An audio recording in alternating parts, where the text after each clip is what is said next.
روس اور مغربی طاقتیں ایسی کشمکش میں الجھ چکی ہیں جس کے نتیجے میں ایٹمی جنگ چھڑ سکتی ہے۔ مغربی معیشتوں کو غیر معمولی کساد بازاری کا سامنا ہے۔ مہنگائی نے عوام کی زندگی اجیرن کر رکھی ہے۔ سعودی عرب اور اوپیک نے تیل کی قیمتیں بڑھانے اور توانائی کے نرخ کم کرنے کا امریکی دباؤ مسترد کر دیا ہے۔ ان سب کے باوجود امریکی صدر جو بائیڈن نے پاکستان کے بارے میں ناروا بیان دینا مناسب سمجھا۔ بظاہر کسی اشتعال انگیزی کے بغیر پاکستان کو دنیا کے خطرناک ترین مقامات میں سے ایک اور اس کے جوہری ہتھیاروں کو غیر منظم قرار دے ڈالا۔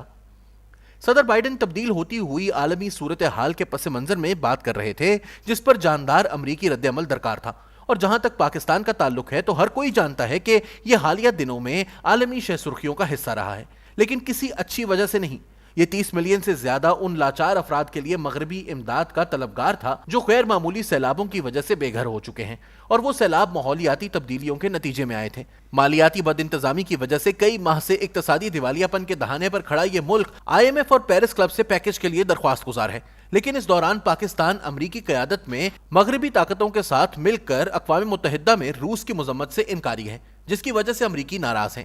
یہ ابھی تک امریکی مطالبے سے قدم پیچھے ہٹا رہا ہے۔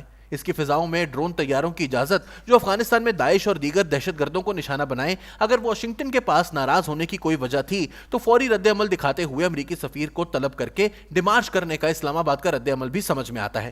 صدر بائیڈن کا منفی تبصرہ وزیر اعظم شہباز شریف اور chief of army staff general Qamar Javed Bajwa اور وزیر خزانہ اسحاق ڈار کی اپنے امریکی ہم منصب سے واشنگٹن میں کامیاب ملاقاتوں کے موقع پر سامنے آیا اور ان سب پر پانی پھیر گیا۔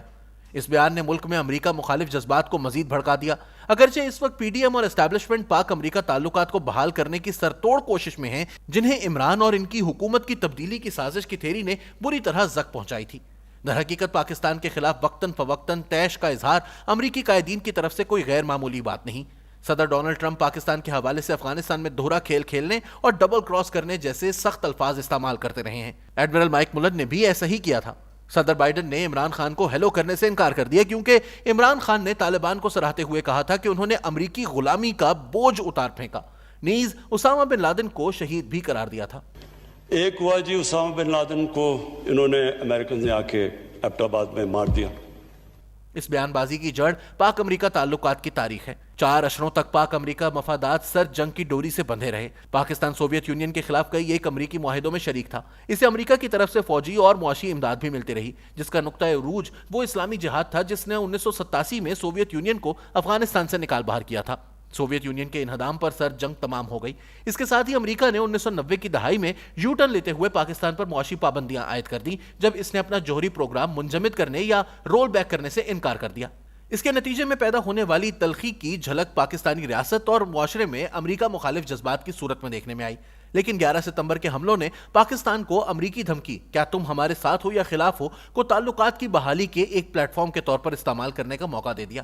اگلے ایک عشرے میں کم و بیش 20 بلین امریکی ڈالرز کے عوض پاکستان نے افغانستان میں طالبان کے خلاف نیٹو کو لاجسٹک سہولت فراہم کی، لیکن اس مرتبہ یہ معاونت غیر مبہم نہیں تھی۔ پاکستان افغانستان میں طالبان کے ساتھ اپنے طویل المدت مفادات سے دستبردار نہیں ہوا تھا، اور یہ مفادات بعض اوقات امریکی اہداف سے متصادم تھے۔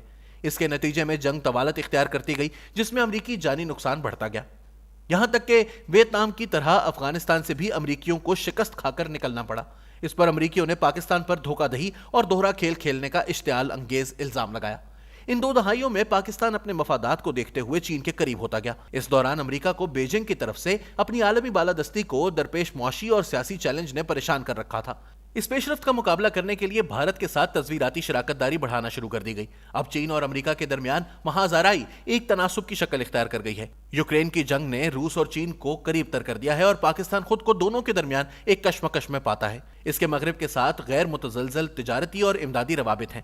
تقریباً 10 ملین پاکستانی مغرب اور اس کے اتحادی مشرق وسطیٰ کے ممالک میں کام کر رہے ہیں، جو پاکستانی معیشت کو زمین بوس ہونے سے بچانے کے لیے ہر سال $30 بلین سے زیادہ رقم بھیجتے ہیں۔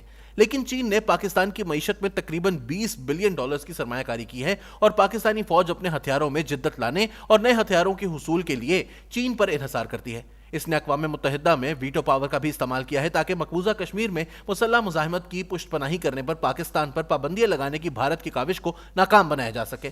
اس کوشش کو مغرب کی تائید بھی حاصل تھی، لہٰذا جب کسی بھی بین الاقوامی فورم پر دباؤ کا سامنا ہوتا ہے تو پاکستان امریکہ کے خلاف چین کا ساتھ دیتا ہے۔